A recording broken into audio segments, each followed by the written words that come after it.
After leaving the Tirthan Valley, the next destination was Beer. I'd been there the previous year and really enjoyed it. I'd spent 10 days at Deer Park, a beautiful meditation centre, doing a silent meditation course, so I was really looking forward to going back. The journey looked relatively straightforward on the map. Compared with some of the roads I'd already ridden, I thought it would be an easy day. It wasn't. There were roadworks everywhere and bad traffic through the small towns, and eventually I found myself stuck behind a truck producing an unbelievable amount of smoke. After breathing it in for long enough, I decided to overtake. Unfortunately, I chose to do it on a very steep, muddy hill. The bike started bouncing around on the uneven surface, and then I heard a terrible noise. I'd hit something. I carried on to the top of the hill, stopped and looked down. My rear brake pedal was completely smashed. I had no rear brake. For a moment I just thought, I don't believe this, what next?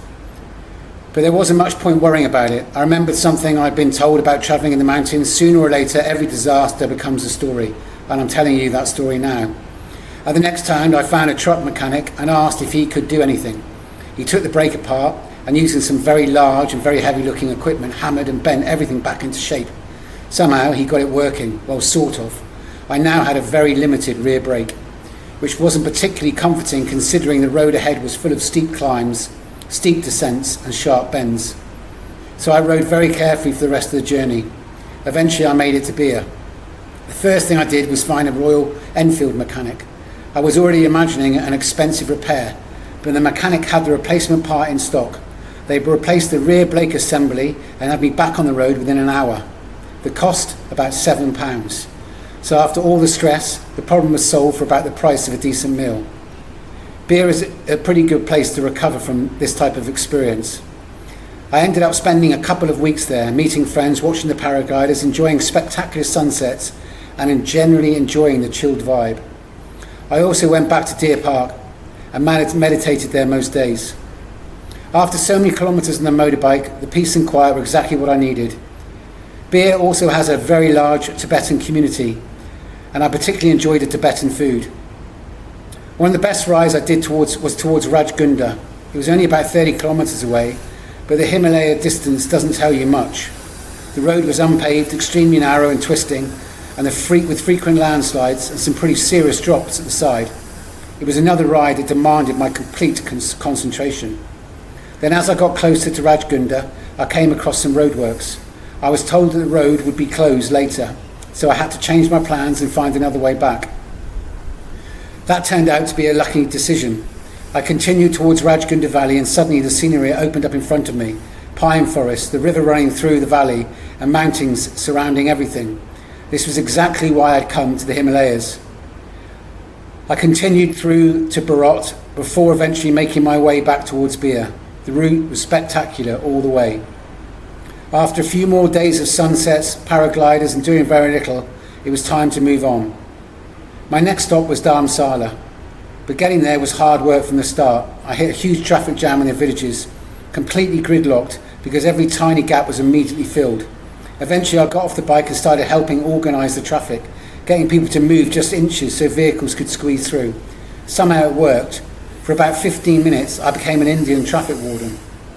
By the time I finally got on the move again, I still had to climb to my accommodation. The road was extremely steep, full of potholes and tight hairpins, and with a bike loaded with extra luggage, it was exhausting. At one particular difficult bend, I had to bail out to a runoff area, turn the bike round, and try again. By the time I finally arrived at my accommodation, I was absolutely exhausted and thoroughly exasperated. Riding in the mountains really does take everything you've got. But at least I was rewarded with stunning views of the valley. After that, I decided the bike wasn't moving again until it was time to leave. The roads had really taken it out of me. Instead, I stayed for a few days and did the trek up to Tirthan. The trek started beautifully. The weather was good, the scenery was incredible, and everything was going perfectly. Then, as happens so often in the mountains, the weather changed. Suddenly I was walking through the sleet and rain. Eventually I had to find somewhere to shelter for about an hour. It was freezing. The clouds had come down, the visibility was terrible. Then just as quickly, the weather started to clear. The clouds lifted and the mountains appeared again. Those are the moments you remember. I also visited a waterfall near Dharamshala, but overall the place really wasn't for me. It felt very overcrowded and over-touristic, There were so many Israeli tourists around at times I honestly felt as though I'd left India and ended up in Israel. Everywhere I went, I seemed to read and hear Hebrew. It just wasn't the atmosphere I was looking for, so I decided to leave earlier than planned. And of course, the bike had one more surprise waiting for me.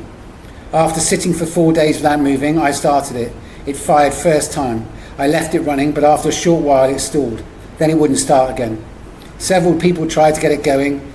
We even tried to bump start it down the very steep hill. Nothing. So once again a mechanic was called. I was already thinking, here we go again, but this time the problem was remarkably simple. Rainwater had got into the carburettor. The mechanic drained it out, and just like that we were back in business. The cost, $5. From then on, whenever I parked the bike, I made sure the fuel tank was covered. Lesson learned. And where did I go after all that? Rather than continuing on in my journey, I backtracked to beer.